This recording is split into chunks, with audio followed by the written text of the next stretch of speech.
Hi, welcome to YouTube channel Mas Aimi. Dah lama kita tak update. Si korang tengok perubahan Mas dah lain.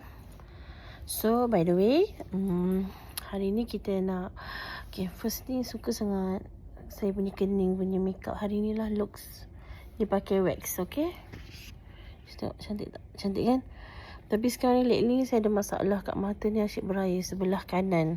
Siapa-siapa ada cara untuk hilangkan tips, ada tips nak bagi dia kekal, maintain. Jangan orang kata crack macam gini. Begitu sebab saya dah prep, memang prep betul dah. Tapi mungkin mata saya asyik beraya-beraya. Mungkin allergic somehow, tak tahu. Okay, tapi hari ni kita nak review Glad to Glow punya Mystical Water. Cara nak review kita punya produk ni untuk remove makeup. Okay, so suddenly kita so hari ni kita remove makeup oops. Okay, kita tengok kebekasanan dia. So nanti kita buat double cleansing lah, namanya double cleansing. So mula kita tanggal makeup dulu. Tengok Glad to Glow punya produk. Okay, sekarang ni kita akan main makeup lah. Saya tiba-tiba dapat semangat untuk konten semula untuk review makeup. See, sekali je kesana juga. Kita tengok maskara pada Rohini, Rohina. Tengok. Wow.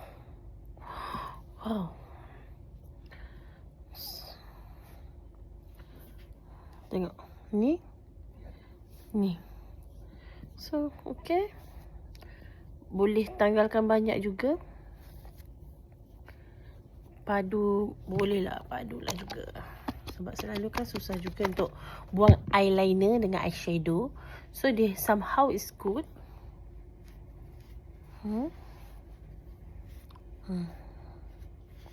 Kita buang separuh je dulu supaya kita boleh nampak beza antara sebelah yang makeup dengan tak makeup. Okay, okay lah. Saya rasa okay, mudah tanggal makeup Mystical Water ni. Remover makeup punya ni. See, ni sebab cahaya tak berapa nak ni lah. So sini yang ni makeup. Yang ni makeup.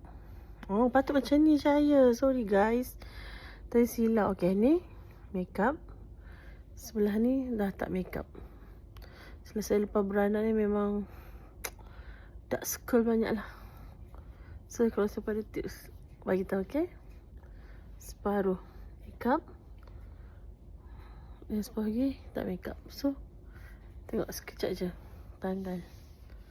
Okay, sangat recommended. Kalau saya sangat recommended. Saya dah guna banyak kali juga. Saya try. It's good guys. Tada! Sokong my YouTube channel Mas Aimi.